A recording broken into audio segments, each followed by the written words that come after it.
So in the video today, we're answering a viewer question because Kathy P asks us, why do we call white people Caucasian? Alright Kathy, let's crack on. Throughout history, a variety of ways to scientifically classify different groups of humans have popped up, most notable to the story today being a system suggested by a pioneering social scientist called Johann Friedrich Blumenbach. Indeed, he was such a pioneer, he's today considered the father of scientific anthropology. Building upon others' classification schemes, including Carl Linnaeus and Christoph Meiners, Blumenbach developed a five-fold categorization system for humans: Caucasian, Ethiopians, Mongolians, Americans, and Malays. However, it is important to note that while Blumenbach's system did involve color as one dividing factor, with Caucasian being white, Mongoloid being yellow, Malayan being brown, Ethiopian being black, and American as red, his way of classifying different groups of humans was not intended to be based on just a single divider. In fact, when presenting his classification scheme, he explicitly states before outlining it, I must prefix a double warning. First, that on account of the multifarious diversity of the characters according to their degrees, one or two alone are not sufficient, but we must take several joined together, and then that this union of characters is not so constant, but what it is liable to innumerable exceptions in all and singular of these varieties. Still, this enumeration is so conceived as to give a sufficiently plain and perspicuous notion of them in general. He then goes on to describe the Caucasian grouping as follows. Color white, cheeks rosy, hair brown or chestnut colored, head subglobular, face oval straight, its parts moderately defined, forehead smooth, nose narrow, slightly hooked, mouth small, the primary teeth placed perpendicularly to each jaw, the lips, especially the lower one, moderately open, the chin full and rounded. To this first variety belong the inhabitants of Europe, except the Lapps and the remaining descendants of the Finns, and those of Eastern Asia as far as the river Obi, the Caspian Sea, and the Ganges, and lastly those of Northern Africa. Alright, so where did he actually get the name from? Over the course of his study, he determined that people from the area around Georgia were the ideal archetype for this group. He thus borrowed the name from the Caucasus mountain range along the northern border of Georgia. Or in his own words, I have taken the name of this variety from Mount Caucasus, both because its neighborhood, and especially its southern slope, produces the most beautiful race of men, I mean the Georgian, and because all physiological reasons converge to this, that in that region, it seems we ought with the greatest probability to place the autochthonies of mankind. For in the first place, that stock displays, as we have seen, the most beautiful form of the skull, from which, as from a mean and primeval type, the others diverge by most easy graduations on both sides to the two ultimate extremes, that is, on the one side the Mongolian, on the other side the Ethiopian. Besides, it is white in color, which we may fairly assume to have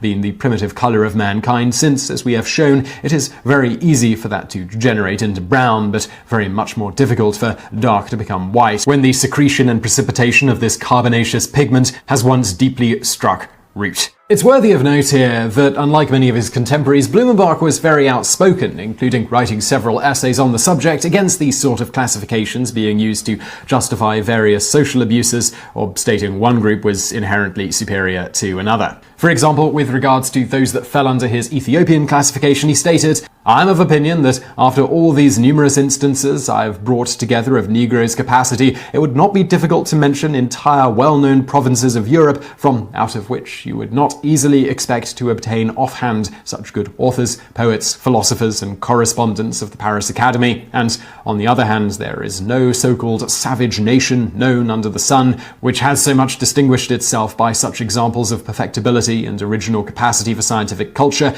and thereby attached itself so closely to the most civilized nations of the earth as the Negro. Or as noted Princeton historian Dr. Nell Irvin Painter sums up, Blumenbach wrote forcefully of the kindredness of the human races. He opposed the stress on racial hierarchies of worth by more conservative colleagues in his own university and elsewhere in Europe. There existed only one race of people, he insisted, criticizing those like Dutch anatomist Petrus Camber, whose facial angles prove so useful to scientific racists' so-called great chain of being, linking humankind with apes. Camper's racist elaborators placed Negroes and Kalmucks as close to apes as to Europeans. Possessing the first known Africana library and sharing the motives of future black bibliophiles, Blumenbach dedicated several pages of his contributions to natural history from 1806 to the vindication of Ethiopians, i.e. Africans' capacity for civilization. Throughout his work, and especially in the definitive 1795 edition of On the Natural Variety of Mankind, Blumenbach rejected racial hierarchy and emphasized the unity of mankind.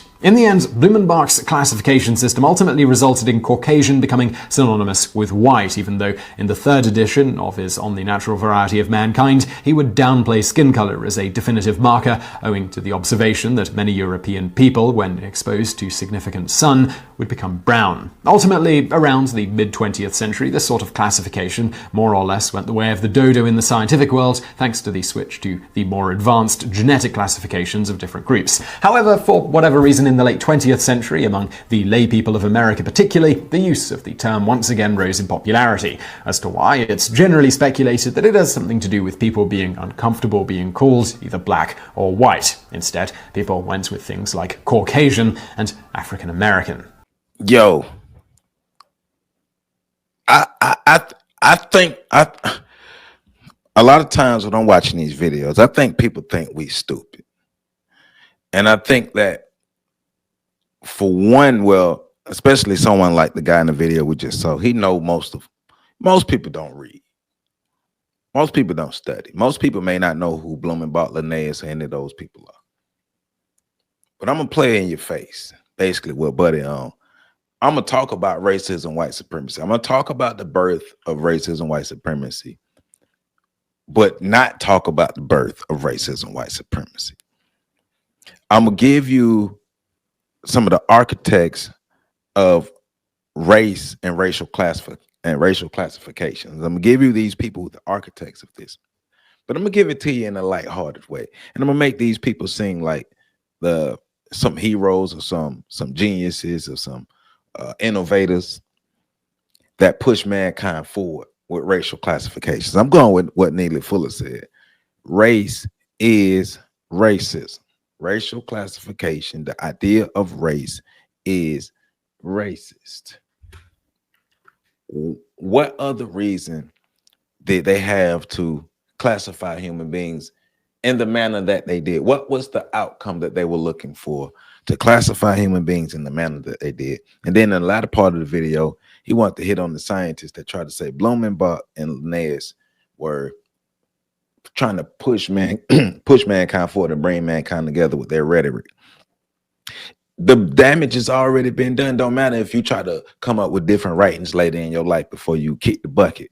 The damage has already been done. The foundation has already been laid. He talked about it later on in the video. I mean, we can see it now. Racial classification is real. Yes, it's a social construct, but damn it, it's constructed our lives, right? And I just think it's funny because I was just when I found the video, I was just thinking, watch the universe send me a video that pisses us off, and here it is, right? Because I think it's funny that Buddy make a video like this, and not once do you really acknowledge that these people laid the foundation for racism for the way it is now, and to justify white supremacy.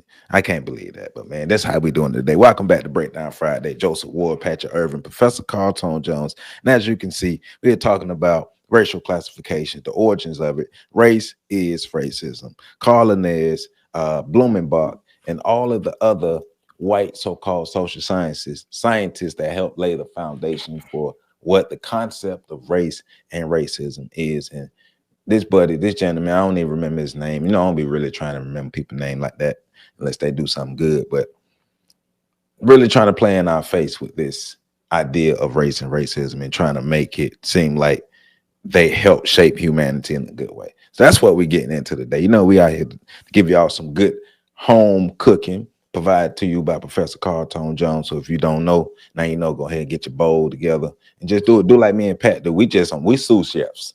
We sous chefs on the side. So we just make sure we get it going on. But before we get deep into it, make sure y'all hit that like button, comment, subscribe, and share. You already know what it is. Joe Biden just called me this morning, told me to remind y'all that if you don't hit that like button, you don't like black people. All right, so make sure you do that. But also, I need a favor from my family. So I'm a board member for a local Tallahassee organization called Maternal and Perinatal Services, and we provide free childbirth education services, breastfeeding services, postpartum services for the community.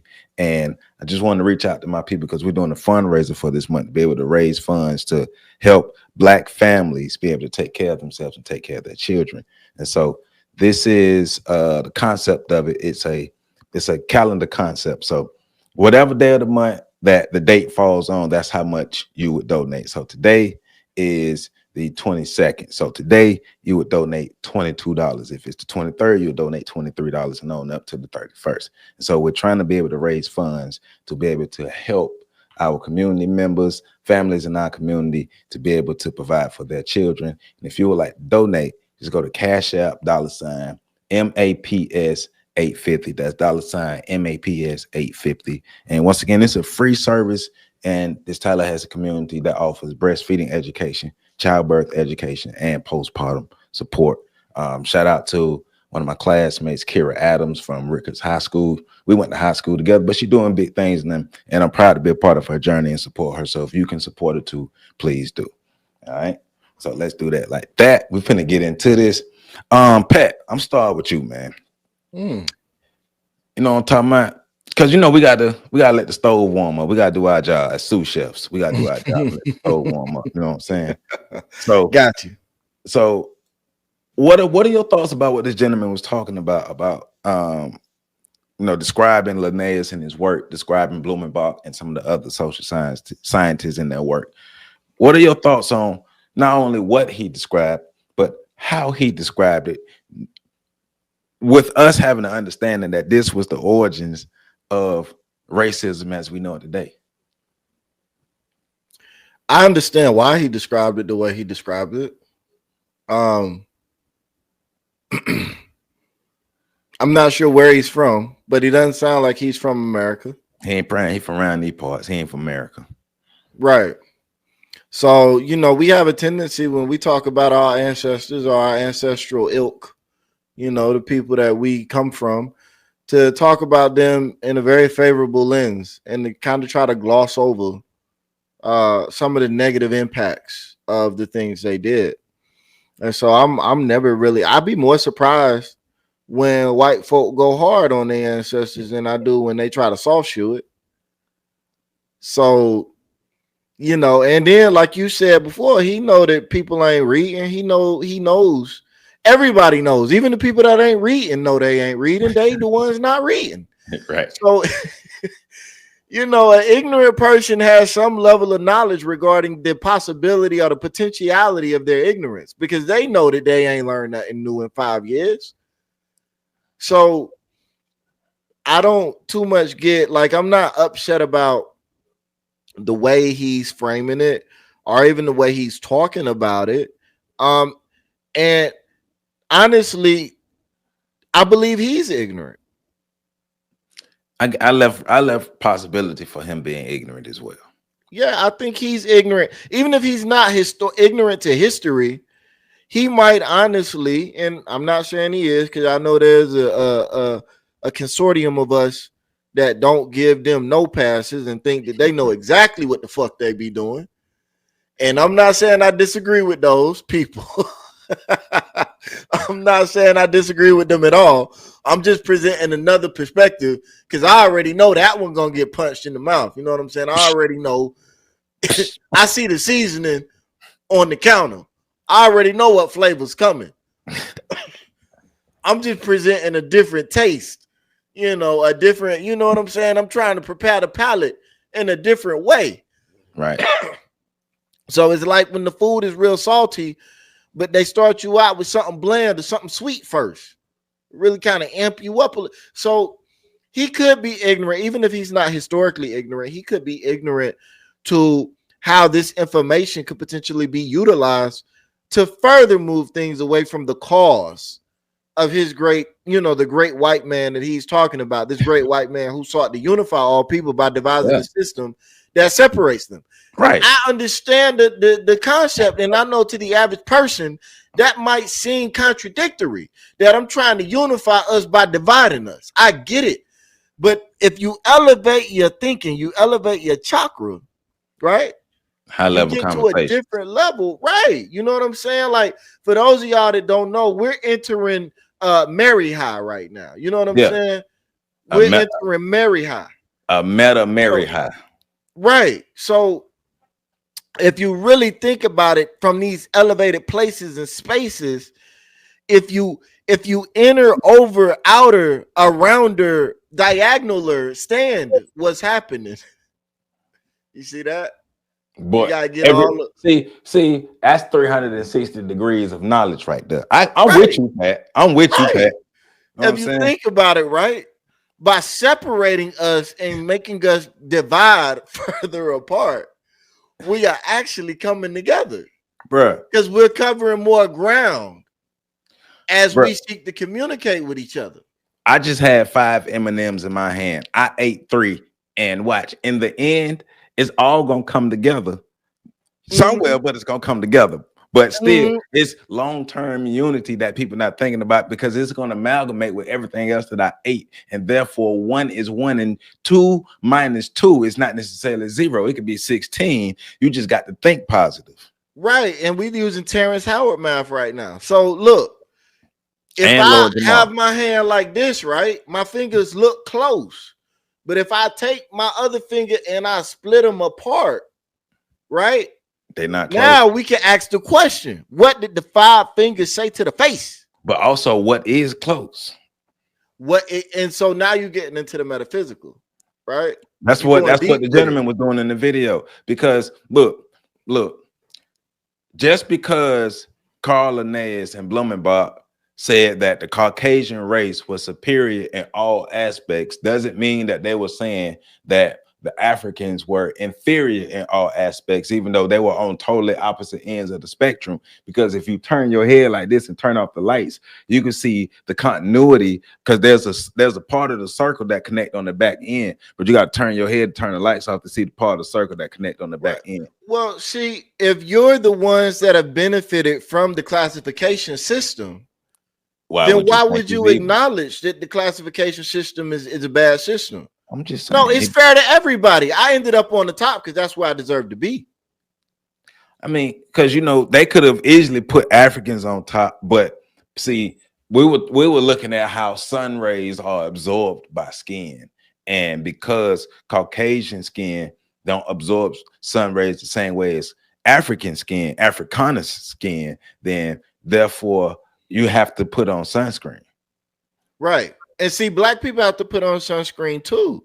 But the bigger problem here is black phallus. The BBC. Right. Because everybody want their chicken golden brown, or they want their beef dark sizzle. You know what I'm Don't nobody want meat that's pink all over, inside and out. We call that uncooked. You get sick from that. Bruh. So the fallacy presented it's a phallic fallacy. And skull shape too, dog. Because you heard them say they had a smooth skull. They had a smooth brain too. Yeah, I'm just saying, So, that's how I'm looking at it. He might have just been ignorant. And that's cool. Everybody's allowed to be ignorant. It's also cool for him to have a different perspective than us. You know what I'm saying? That's fine. As a white man, and I'm being serious now, as a white man, it's perfectly acceptable for him to think that there's nothing wrong with a system that advantages him. And is nothing, he could honestly believe that these people weren't creating this system to disadvantage race, and that now that the system has been created, at the end of their lives, they felt bad about it. It's the TNT idea, or the gunpowder scenario again. Like, we didn't create it to kill people, but it started being used to kill people. Oh my God, who knew humans would use something to do harm to other humans? So I honestly, that could be where he's at. And as a white man, he has the luxury of genuinely coming from that place, and that's cool. But as black people, that's another one of those. That's white privilege. Black people don't have that luxury. We don't have that privilege, and that's just what it is. So we got to deal with the fact that it don't matter if that cracker came up with these ideas to bring us together, even though that don't make no damn sense. It does matter that the thing that he created, the thing that they created, was utilized to subjugate and oppress us. Right. Right. Yeah, Mr. White Man. Hey man, y'all hit that like button. Hit that like button. Hit that like button. You gotta say it 3 times. Hit the like button. Hit the like button. Hit that like button. Right? That's not how you say it, Joe. You got to have a 3-second pause in between each one. My bad. You know, I got to practice. Hit the like button. My bad. Hit the like button. Oh, brothers and sisters. Oh, I'm sorry. I hit the like button. Oh, yeah. Made it too literal with the laugh. Hey. My fault. You've been watching his videos. Hey, I've been watching that other dude that has an unhealthy obsession with him. Oh man, that he's funny, but it's weird. So PC, man, please jump in on this conversation. PC, like, I don't want to jump in on that, man. You can have fun too. Come have fun with us. But what he's talking about, Blooming Butler, Linnaeus, and these other people, you know, dividing us to bring us together. These racial classifications that really didn't hurt human beings. You know, it was actually good for us. What are your thoughts about what this buddy was saying and how he was explaining? But you know, the overall effect that it actually had on people. We can't hear you. We can't hear you, PC. We can't hear you, PC. Oh, you know what I think he doing? He doing the pootie turn. Oh, y'all couldn't hear me? Yeah, see, he was doing the pootie turn. Yeah. Okay. Going platinum. I realized if I would have said that, you would have had to bleep it out anyway. Okay. Nah, you know, shout out to it's like, yeah, the whole time it's like the fuck no. You feel me? shout out to Malik Joe, North Philly's own. You know, and I'll you know, acknowledge that in terms of the actual figures, you two probably know a little more about these men than I do, or maybe a lot more. I know the concept is pretty consistent with what is it, Leonidas? What was Linnaeus, Carl Linnaeus. Leonidas was a eugenicist. Yes, he was. Yes, he was. He was. Back. I mean, there's a lot of babies on the side of the cliff. Well, look at here. Didn't make it. So you know, these two, it's similar to what you would later hear from Darwin and his cousin Francis, you know, Galton later on. What it really is trying to do is trying to find some way to legitimize the racism that was already being practiced around the world. And so because Europeans believe that everywhere they go, they believed in the true notion of eminent domain in terms of whatever they see is theirs, and it manifested destiny, that it was their job to lead the world, and to whoever they encountered be damned. That's all this was. This was more, I mean, we're going back and back. At least it gave context to the whole notion of the Caucasus Mountains. Yeah, and the Caucasian classification, right? Right. So, and this is what we try to tell people when they develop these schools of thought. It's not that so they can produce more of a knowledge base to be explored and studied. The same way with the School of Psychology, is done so to continue to maintain order and control and ways to legitimize it. So if we can legitimize why, you know, very pale folk are able to have dominion over the colorful folk, you know, those who, you know, whose pigment get darker and darker the closer you get to, you know, it wasn't even to the equator, because there's other places in the world where dark people did exist in the northern hemispheres.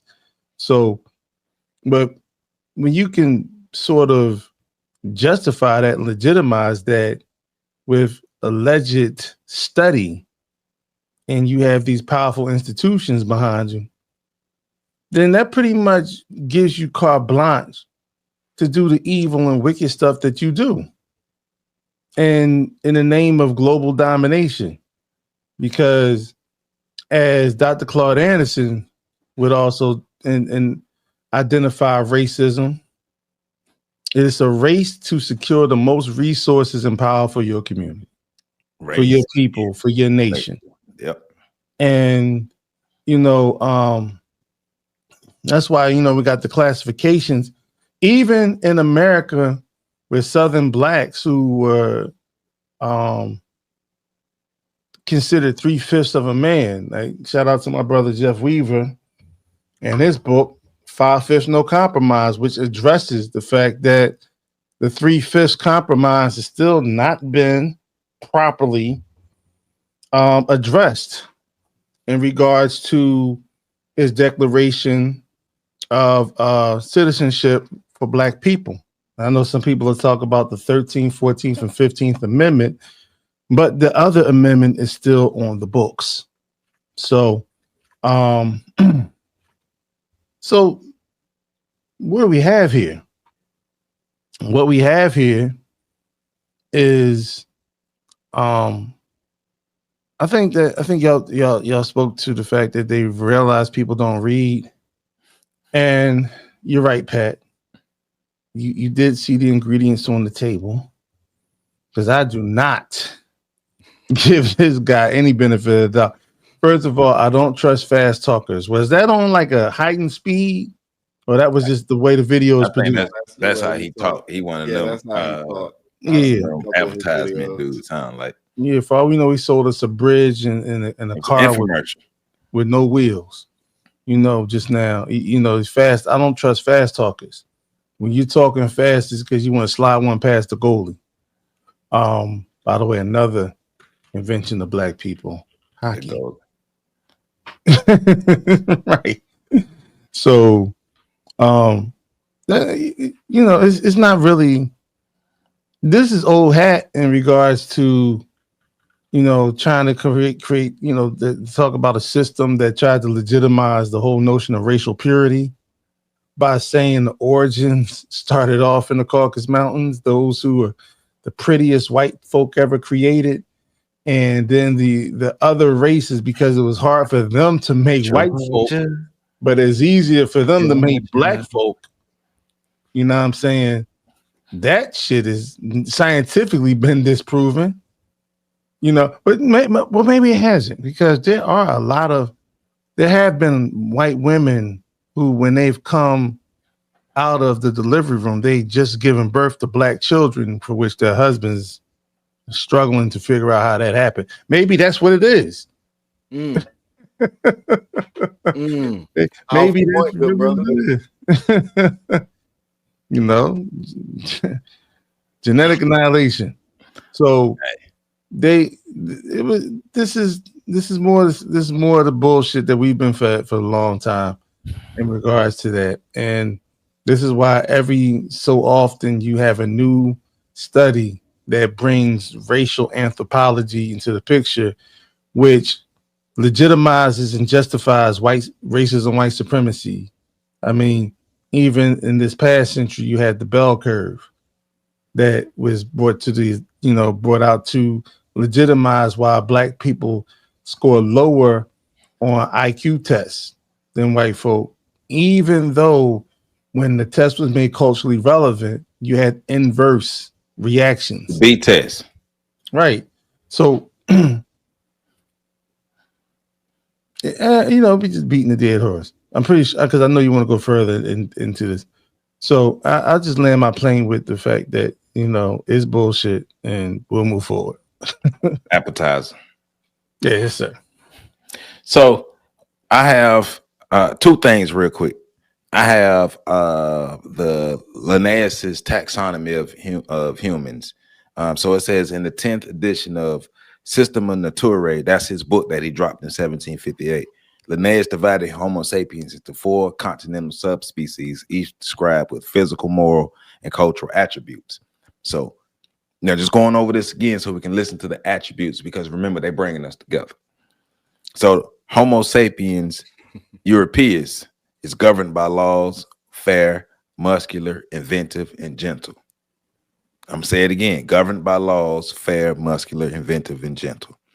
Homo sapiens asiaticus, ruled by opinions, yellow, melancholic, and greedy. We already noticing one difference. You added color. Ruled by options, yellow, melancholic, and greedy.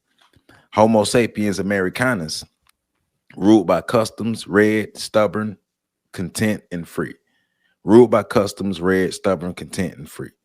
Then Homo sapiens africanus is ruled by caprice, black, relaxed, negligent, crafty, lazy, and governed by impulse. Once again, ruled by caprice, black, relaxed, negligent, crafty, lazy, and governed by impulse. One thing we notice is, as going to classifying the Asians, the Americans, and the Negroes, you definitely added color, but negative attributes. The white is the only one with positive attributes, and as the darker you get, the negative the attributes you get, right?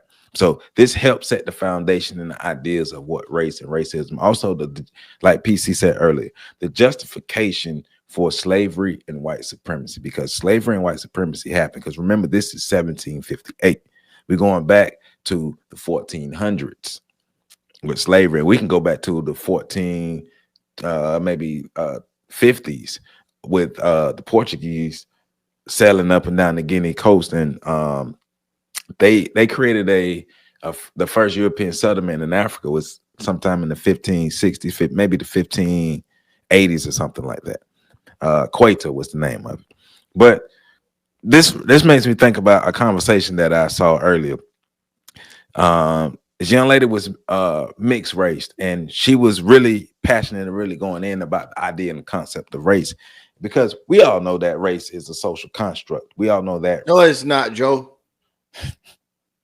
But we're going to get into it, right? Don't you do that. We are going to get into it.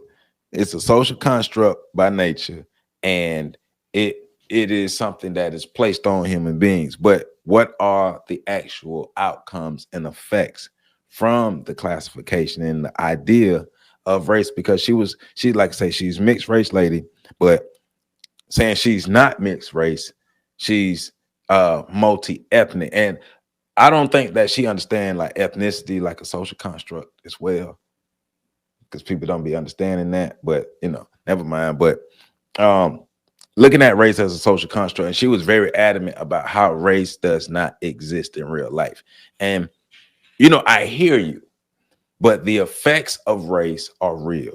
So therefore, race is real, because look at how race has shaped the world. You wouldn't be passionate about this conversation, young lady, if race wasn't real enough to shape the concept and the way the world is structured. The world is structured through a lens of white is right, and the darker you get, the worse you get. We understand how it started. We understand it has no biological functioning. It doesn't come from anything natural and realistic. We get it. But the effects are great enough that it helped to justify the Europeans pillaging and shaping and reshaping 3 to 4 continents of people. And the idea of race helped to justify that. So we need to understand what these people did in realism. Stop fighting, stop with the social construct stuff, because at the end of the day, as long as the system of white supremacy exists, the concept of race will exist. And you can call it a social construct all you want, but the effects are real. And outside of talking and complaining about it, what we gonna do about it? Well, this is why I hate when academics get their hands on something. The whole concept of being an information warrior and all this other BS, because they try to legitimize reasons as to why they shouldn't have to fight for what Some moral stance. Yeah, there's no. So in other words, I'm going to dignify the whole notion of racism by saying I choose not to believe it exists. Well, it doesn't matter what you choose to deal with. And this is what I tell a lot of people too. because we deal with it all the time in this area of the woods where black is not a color, black is a crayon. Listen, man,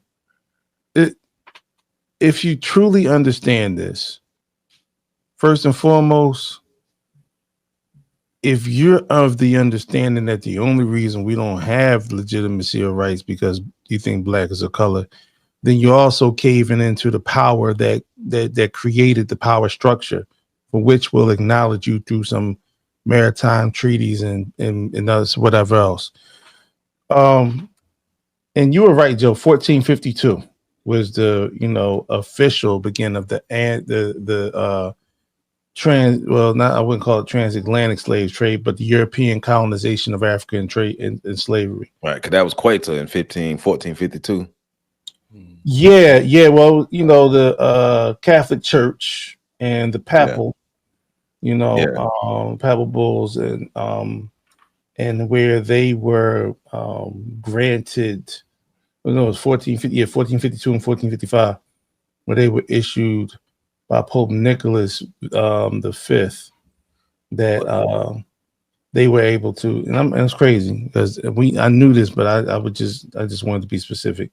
Granted Spain and Portugal the power to take Africans off the coast and utilize them is sort of some sort of what do they call it? Some kind of payment, but all tribute. Tribute to the Pope and labor to the kings. But this is like the ideas of white supremacy and black inferiority were already in place at this time. It was just not codified the way it became, the way Linnaeus, Blumenbach, and the other ones came, and they codified the ideas of racism. Human classification has always existed, but not to the extent of the classification led to the subjugation of people by race and physical characteristics.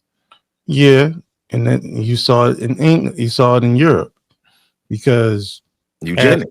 After the African Moors, that's funny. We was just talking about that.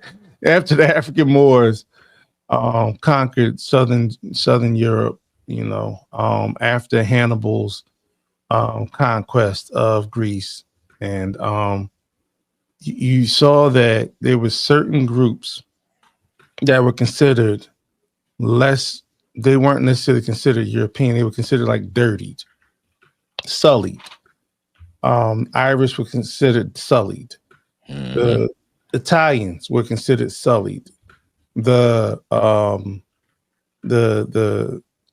Irish, not just mentioned Irish, but all the different groups, the Spaniards, right? Some of the Spaniards, so the northern, not the northern ones, but it was practiced at home first, and then, but it was in connection to the fact that they believed that these groups were tainted by African blood. Right. So it was one of those things where they consistently used the savagery that they learned by dealing with being who they were and how they dealt with each other in the gangland. Call it what it is, the gang warfare that was taking place all over the so-called Dark Ages. Feudalism. It's a nice way to put it. But the way that they used it and they still used it, they keep finding ways to recreate. So when you have people who come from it from a scholastic point of view, they're not talking about lifting a finger other than sitting around a coffee shop, eating crumpets and sipping on some herbal tea while, we got potpourri burning in the background and trying to intellectualize a stoppage of aggression.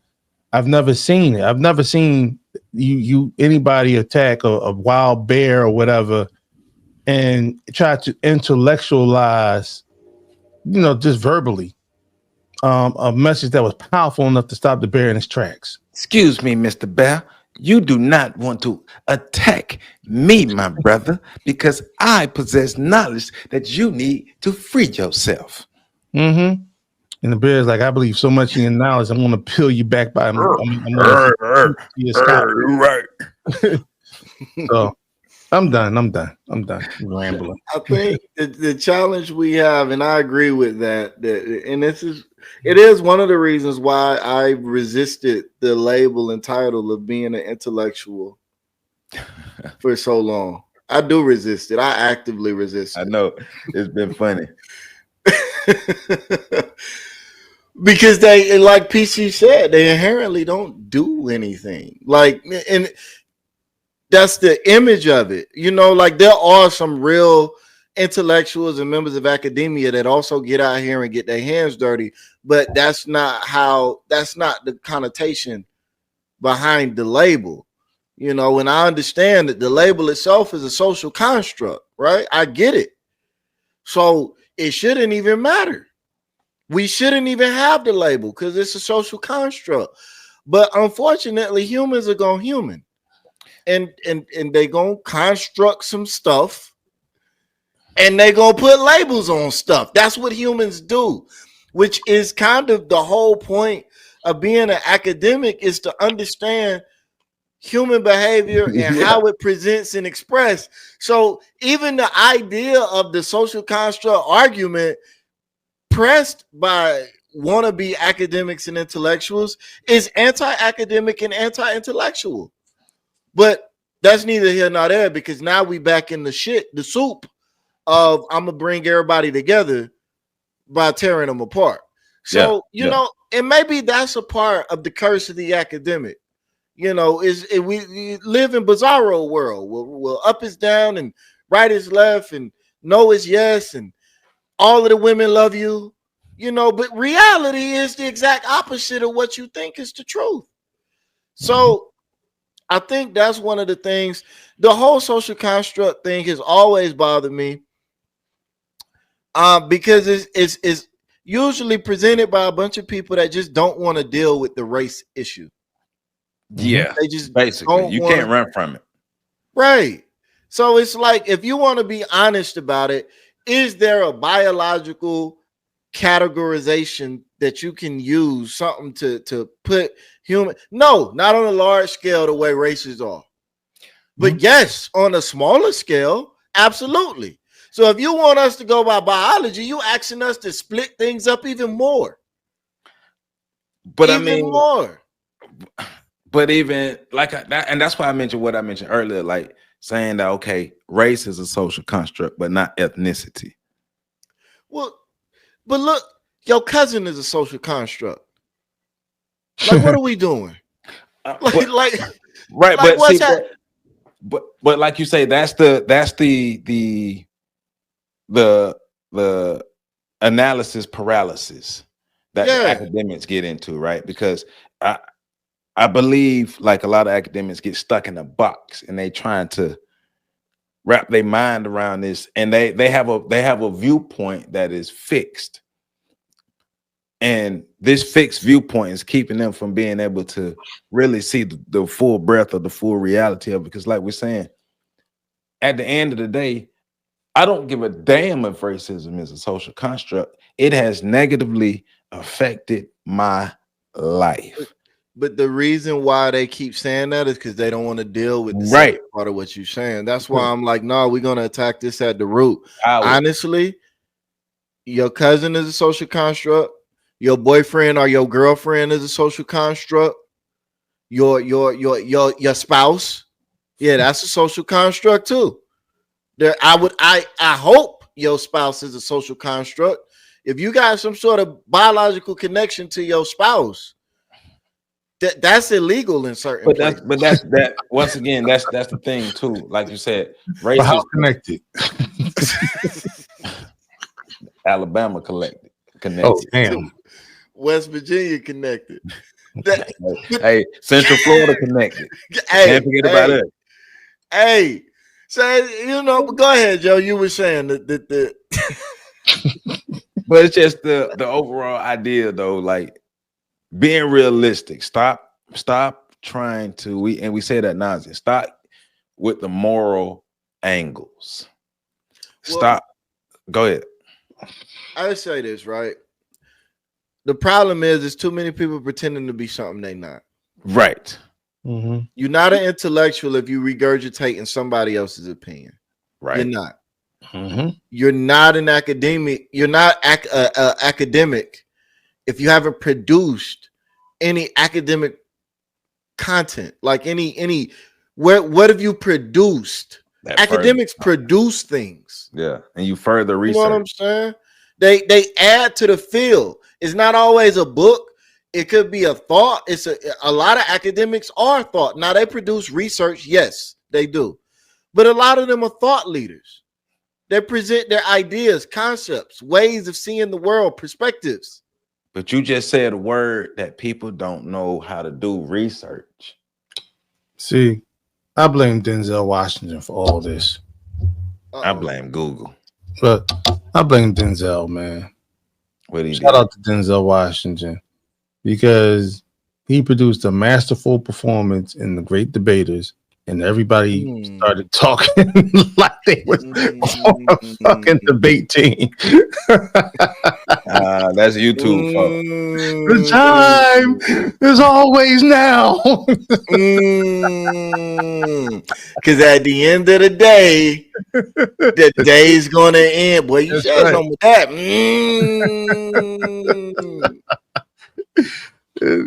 So everybody, Sprinkle. the way we that's hilarious. The way we the way things are interpreted nowadays are that's why I don't like terms like warrior scholars. Some people used to call me warrior scholars. I couldn't stand that shit. No, I actually get down in the street. Like I'm outside. Right. But Like, that's these are for people, like I say, analysis paralysis, but also there's a lack of comprehension from adults and people who are supposed to be scholars and academics. There's a lack of simple comprehension to understand simple concepts and simple sentences and simple things that are being communicated to them. You're saying one thing, but they're computing a whole nother program. Yeah. You and Pat were giving people the benefit of the doubt. I think they know exactly. It's like I can't remember this movie, but this brother here got locked up, and he was a poet. Right, or like he was the black dude with the dread with the locks. Yeah, he was. And the diabolical pigeons be flying over the gates, and you cannot feed them seeds. Yeah, yeah. But he used that to talk himself out of an ass whooping. Yeah, right? I remember that, and it worked. And so intellectuals are doing that. They're trying to talk themselves out of having to throw hands. They're trying to talk themselves out of getting physical, and not even just like literally physical, but just putting some skin in the game. And so the more I can deflect from the fact that from potential conflict based on, where the information is taught us, is led us. In other words, a lot of these people that quote Malcolm X could never be Malcolm X. Malcolm X got down and dirty with it. Like Malcolm X was on the street confronting people. Malcolm X was going in, like people don't know, like a lot of his work was going into certain neighborhoods around this country and cleaning them up, chasing drug dealers off the corners and so forth. During one of the worst drug epidemics the country had ever seen, specifically the heroin epidemic. The Black Panthers, you can't even associate with them if you ain't really willing to carry that riot pump. When and pull up on the Capitol steps, Capitol building, you're not or do real change. They were out in the community being seen, feeding the children. That's revolutionary. That's liberation. That's liberatory movements, action.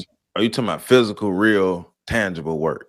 I'm talking about actually being seen. Dang. Being seen in the act of doing something that's counter to what's going on right now, or something that will build up and liberate your people in the face of your open enemies. And you don't always have to be out front with it, because I'm about discretion as well, but the actions at the end speak louder than the words. So you just made me think of something. Do you all believe that we think that we can intellectualize ourselves out of this because we are only looking at it from the I guess you could say the pseudo-scientific way, these these ideas and these concepts or these sciences were created, and not understanding the militaristic arm that was behind it that allowed this the room to exist. Do you asking us? Or you asking y'all too? You want to go first, Pat? That already said no. Yeah, I don't believe. Well, I'm sorry, I said no, and you said, "Do you believe that we think?" So my fault. Hey, little premature ejaculation there. I'm sorry. Let me clean myself up. Man, this wild turkey out here. Nah, I don't. Honestly, I think people feel safe where they feel safe. Ain't nobody trying to get out of nothing. The people that are scared to fight but feel safe intellectualizing, that's what they do. And it's evidenced by the fact that they don't even engage in intellectual battles. Like they don't even put their thoughts and theories in realms where they can be challenged and potentially proven wrong. They don't even engage in battle in their own domain. Yeah. And then you go the other way, the people that don't believe they can be academics, they do believe in the physicality of it. They don't go and be physical in any meaningful way. Nah. They might beat each other up. They might talk about what they'll do. I wish all of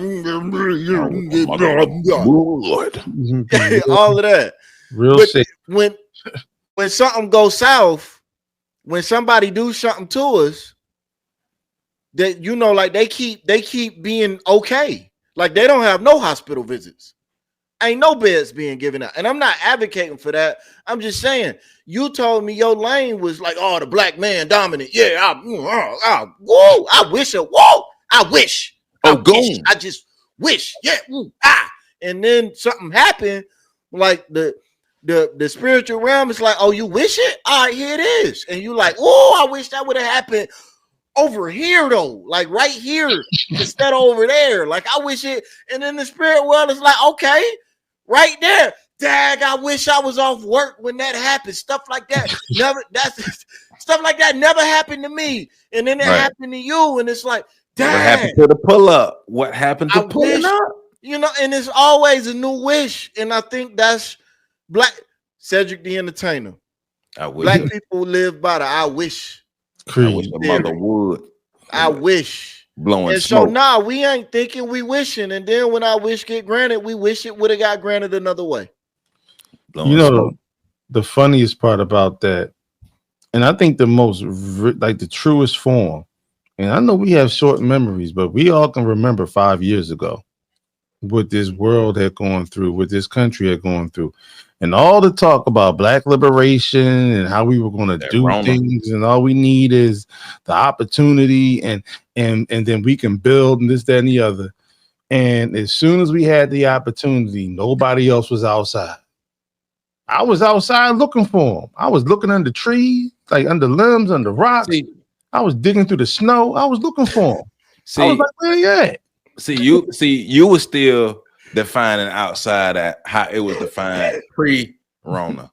Post-Rona, outside mean fun now. So you talking about being outside, like doing work. Outside mean fun now. And so they outside and they doing work to be fun. No, they want to twerk at rallies. Safe rallies and twerk. Waffle House. Under police guard. Waffle House. But the point I was really making is and it's sort of alluded to, so it's just a spinoff of what Pat said.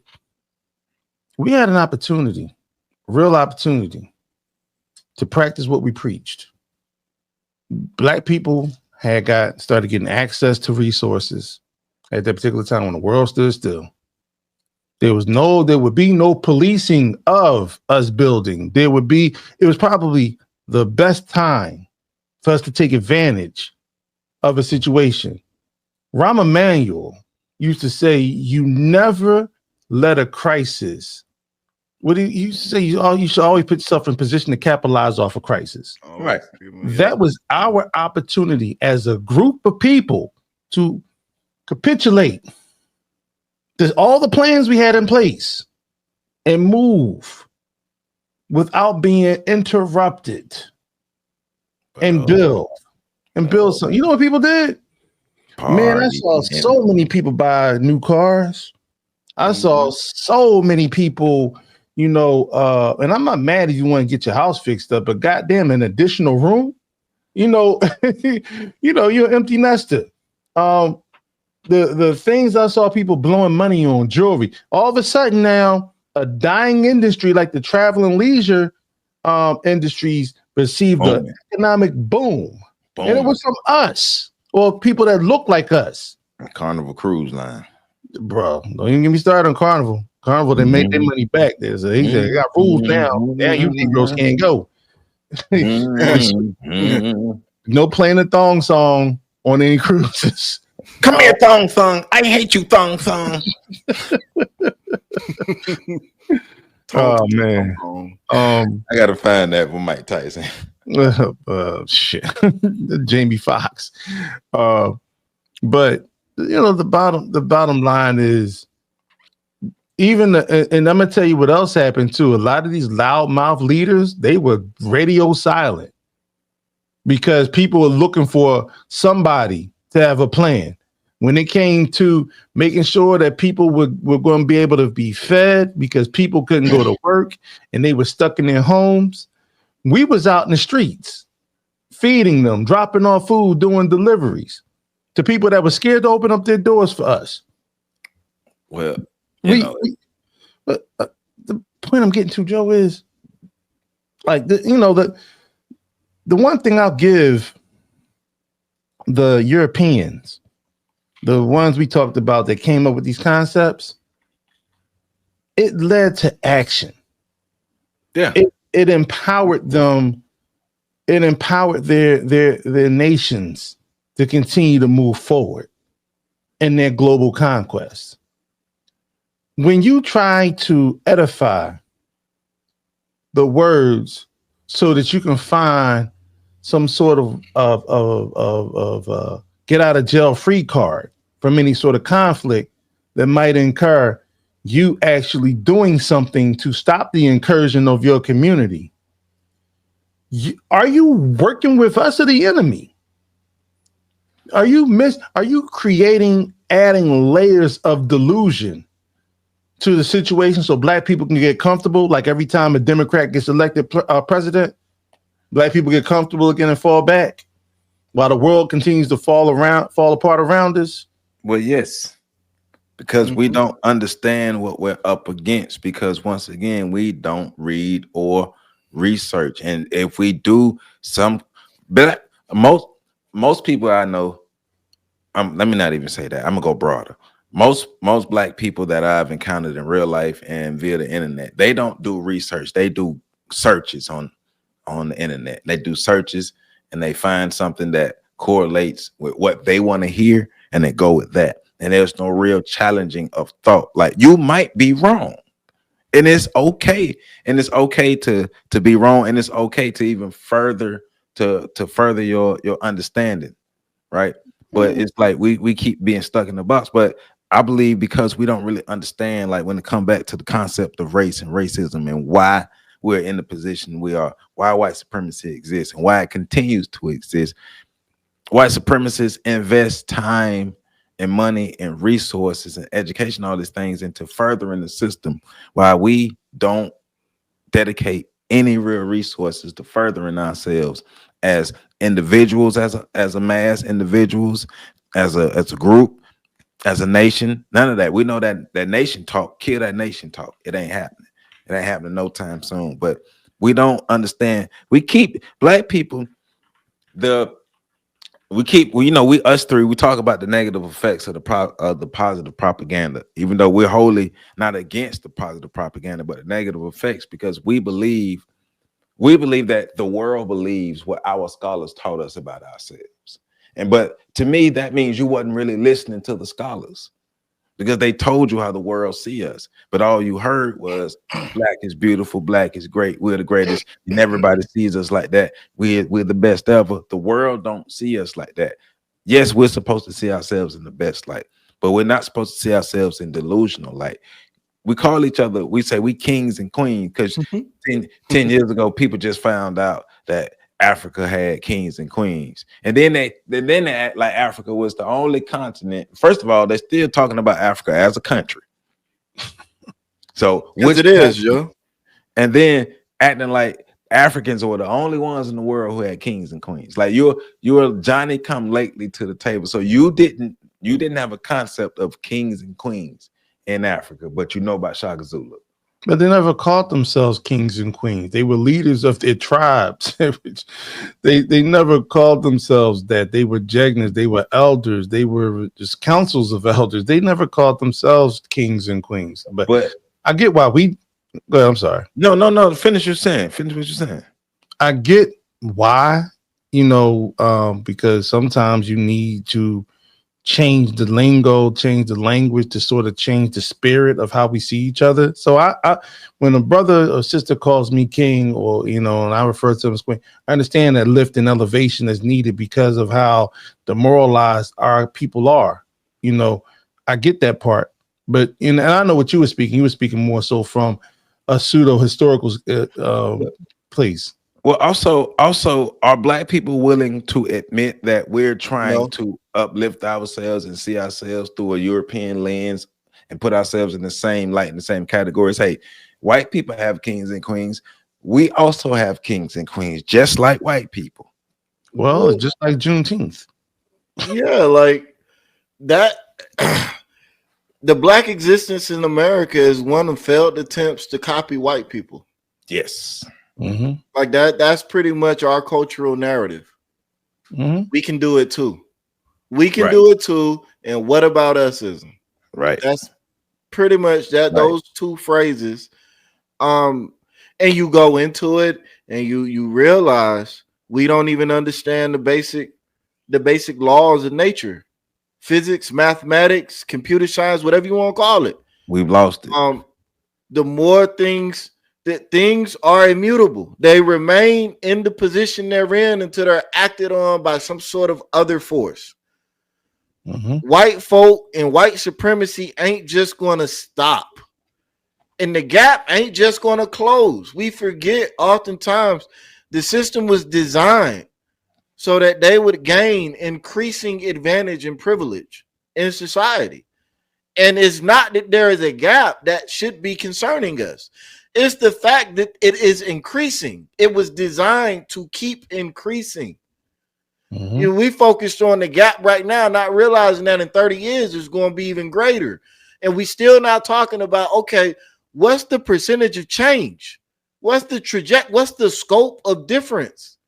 But these are also conversations we're not having because we're so focused on how can we get it so that our kids are on the same level as their kids? Right.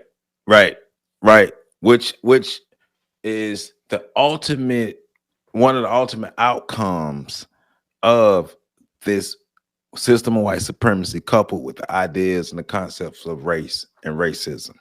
Mm-hmm. The most interesting part about Linnaeus' classifications, and you correct me if I'm wrong because I'm going off memory here. When he talked about the attributes that govern the people, right? Mm-hmm. I believe the Europeans or whatever were governed by traditions or something like that. The other group was governed by religion. Then there was a group governed by opinions. I believe that was the Asiatics were governed by opinions. Yeah. The Europeans are laws, Asiatics opinions, Americaners customs, and the Africans is caprice. Right. The leisure. And so with caprice, right? We had this conversation about choice. Right? This conversation about choice. Black people are very much governed by the ability to make choices, whatever choices we want. And it's not as random as we want to believe it is. Black and PC and I have been talking about this kind of in detail for a minute. And for those that don't know what caprice is, you're talking about impulsiveness. You don't have no governed by the self-control. movement. Yeah, you have Right. no self-control. Whatever impulse you get, you just jump on it and do it. Right. So for us, we've been talking about this a lot. Fear. It's not caprice, it's fear. I honestly think some of the stuff Linnea said was accurate. That is one of them. The black people being governed, not Afrikaners. I'm not talking about all black people. I'm talking about black Americans. Modern day black Americans. Right. And that should be embarrassing too. That something produced 300 years ago accurately predicts modern black American behavior. Well, it goes into line with the ideas of the time frame, as well as the Willie Lynch, even though we're not talking about the letter, but the concepts of the letter, the programming that happened. Right. They say it's supposed to last 350 years. But it's because it's easy to predict and understand how people will respond to fear. Right. And especially once you've seen them afraid. Because that behavior isn't going to shift. It's extraordinarily difficult to change your fear response. You can shape fear. You can use fear. Right. You see parents all the time using fear to govern their children. Yes. You see mothers using the fear that their son had of them when he was 3 years old to continue to control that man when he's now 6'8", 260 pounds, and she 5'1", right. 93 pounds soaking wet. He is terrified of her. And she's hoping no pushback. She's hoping the switch don't flip, and he realized she can't do nothing to me. Right. So fear, and I'm not disparaging the mother that does that. I'm just using the analogy. I'm using the example to make the point. But that's what black people are dealing with right now. And it's so crazy. We're so afraid. We don't even want to admit we're afraid. Right. Afraid to say we're afraid. Right. Right. But that's and what. So when other people talk about this survival mode that we in, we just scared. But this is once again outcomes of the programming, outcomes of the effect of racism, white supremacy. They created these classifications. They created modern humans in a way that once again elevates the whites and denigrates the blacks. But they already knew, like, we like this power thing, we like this control thing, because like black people, like, you're only 10% of the globe, you have no color, but we have everything else. Yep, they got the whip. And we have everything else. They spend time sharpening their skills on each other. Saying that, Joe, and I keep trying not to comment on it. What? But it 10%. Not even the 10%. It's this idea, because we keep hearing it. I'm hearing it everywhere. No, not the 10%. This idea that black people are just the greatest people on earth. But that's why I'm hitting on it. Because once again, the negative effects of the positive propaganda. We have conditioned ourselves to believe that we're the greatest thing smoking, and everybody else is supposed to see us through that same lens. But the world doesn't see black people like that. It just don't.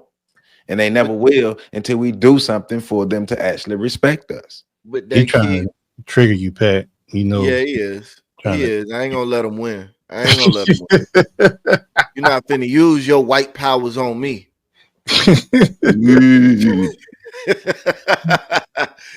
But there is a component of delusion present, and the delusion is driven by the fear. Mm-hmm. And PC. Yeah, PC has spoken on this very eloquently on several occasions. And it's something that we really got to deal with. Mm-hmm. The fear is like, God damn, I'm not scared. Damn it. Heart racing, palpitations, and blood pressure going up, and adrenaline flowing. But like, it's funny because I keep going back to this example. I keep I will beat some dead horses. Charles Manson. Charles Manson, who was he wanted to be a singer, like a performer. When that failed, he became sort of this thought leader. But he didn't just, people like to paint him as being a psychopath. And no, he was a manipulator. He was a masterful manipulator, but he also understood how the mind works.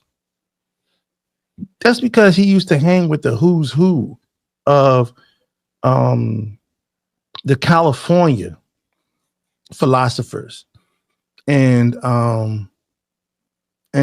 thought leaders out there, the scholars, the professors, the doctors, and they would all hang out at his ranch, and they thought of him as some type of muse.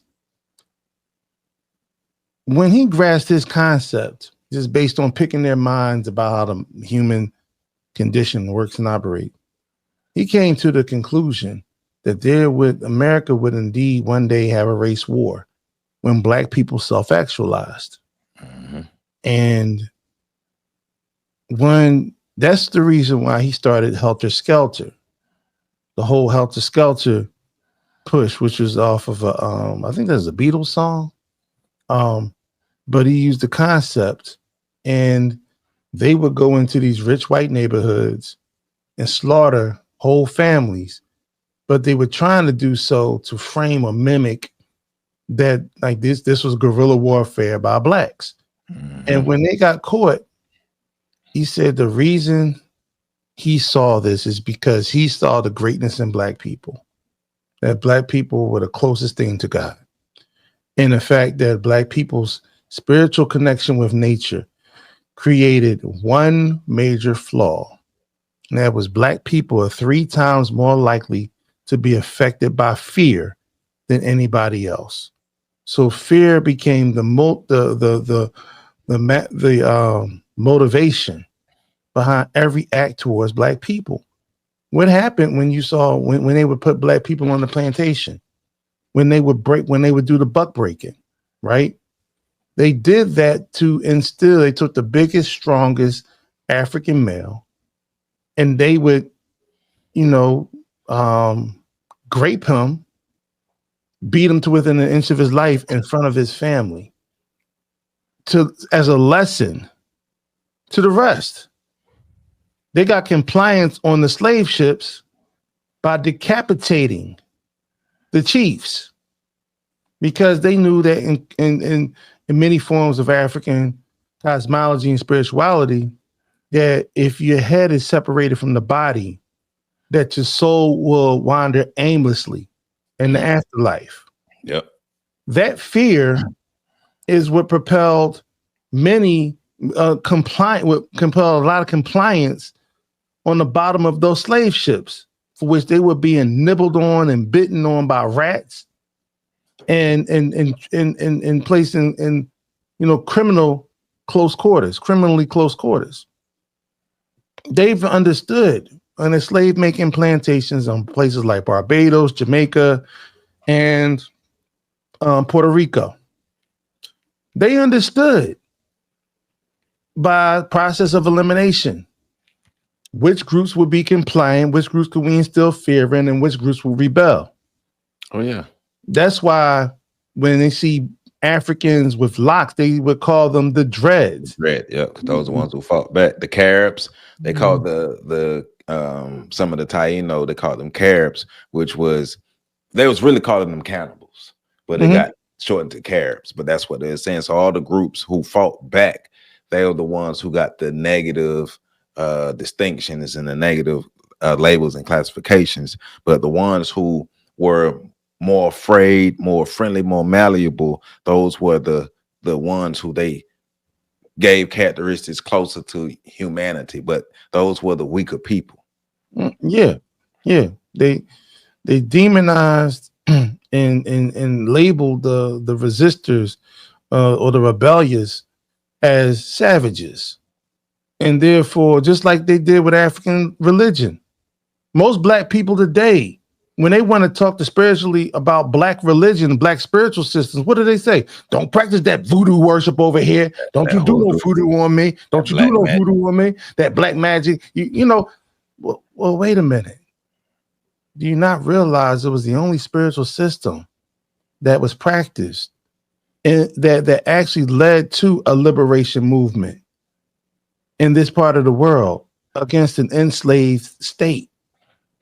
Now, what happened after that, you know, we can get into that, but the initial. So, okay, yeah, because somebody say, Nat Turner. Yeah, but he talking about after that, though. So.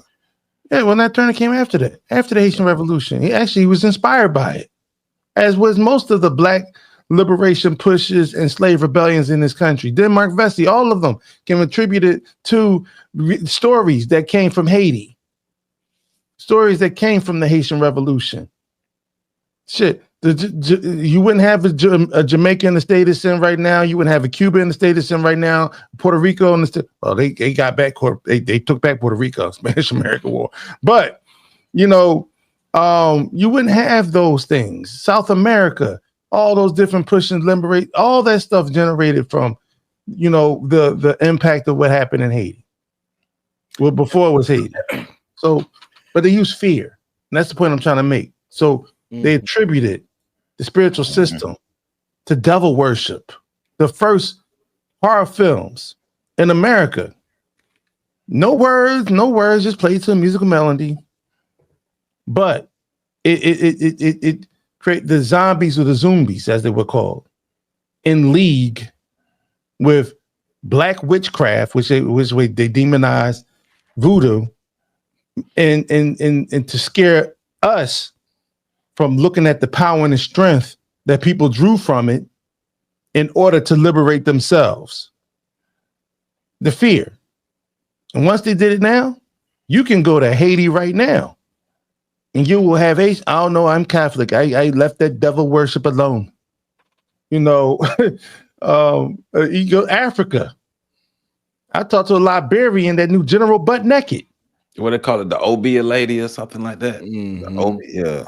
Yeah. So, you know, and all they do is talk about, and I'm not talking about all of them, but the ones that make it here talk about the connotation, the fear of the connotation of eternal damnation by associating with a spiritual system that was the first spiritual system on the planet. Those are the effects of racism, white supremacy. Hey, and to Nat Turner, maybe he would have been successful if he wasn't. Never mind. No, well, there's a part of him that did, because he had a grandmother that he allegedly communed with spirit through African spiritual practices. See, even if they throw that out, come on, man. But it's like, that meritorious manumission kicked in. But you know what? Gotta be close to this. And it's totally off topic, but it's not really off topic, because even in Nat Turner, what you have is a celebration of black failure. Mm-hmm. Like, he wasn't even successful killing men in the rebellion. Like, everybody he tried to kill lived. Somebody else had to come finish the job. Mm-hmm. Yeah, we get reminded, don't we? It's like at every point, we find a way to celebrate our failures and ignore the things that make us stronger because of the fear. A strong person gets attention, and we don't want attention. And that is an expression of the fear. Hey. They did a job on us. They did a good job on us reshaping our minds. Well, but Joe, we got to tie it back in. Go ahead, man. I'm sorry. No, okay. We got to tie it back in, though. All of this, you know, is related to the fact that the white boy in the start of the video didn't know what the hell he was talking about, but at the same time, he knew what the hell he was talking about. He just didn't know what he was talking about from the black perspective.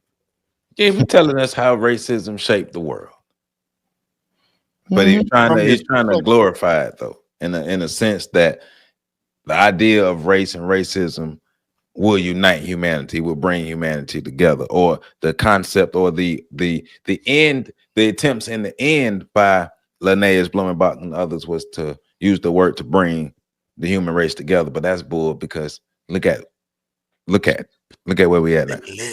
So he's the white CIA agent that saved the rest of the world from the wrath of Wakanda. But that's why I keep saying They need a hero. but the things what we were discussing are all outcomes of the system of racism, white supremacy. So it's still all tie in together to what he's talking about, because we're using just different examples to disprove what he's saying and to prove that the ideas of Linnaeus, Blumenbach, and others help to push forward the system of white supremacy and subjugate people. The darker you are, the more you are subjugated. Can't get around that. It's historical fact. It's gotta be smooth, and it's gotta be cool, and it's gotta be larger than life. I need a hero.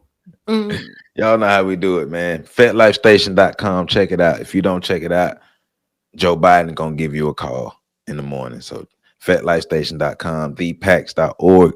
Great information, great resource, great information. You can start doing your research on that. OnTheShoulders1.com. Make sure you check it out. Support what we got on. And one more time, just want to do this for the family member. Support maternal and perinatal services, nonprofit organization in Tallahassee, Florida. I'm a board member of this organization. Offers free breastfeeding education, childbirth education, and postpartum support, especially for Black families, Black mothers, Black fathers, Black babies. She does a lot of work for our Black community. She offers a free service. All she needs is some help from us because a fundraiser is going. So you can go to Cashapp, $MAPS 850 to be able to support MAPS, maternal perinatal services, providing free services for our Black mothers, our Black families, to help make sure that they can take care of their children. So please support on that, because these are people who are actually doing something in the community actively right now. And that's why they don't get supported. God damn. do it anyway. Do it anyway. You don't like Black people. They don't. So y'all know how we do, man. We catch y'all. Oh, we appreciate all the views. Remember last week when it was like, watch this be the one that get a whole bunch of views. Last week video is going crazy, still going crazy a week now. So we appreciate all the views. Let's go ahead and make this video do the same thing. Let's make this video have more views than last Friday's. And we out, man. We love y'all. Y'all make sure y'all keep doing y'all thing.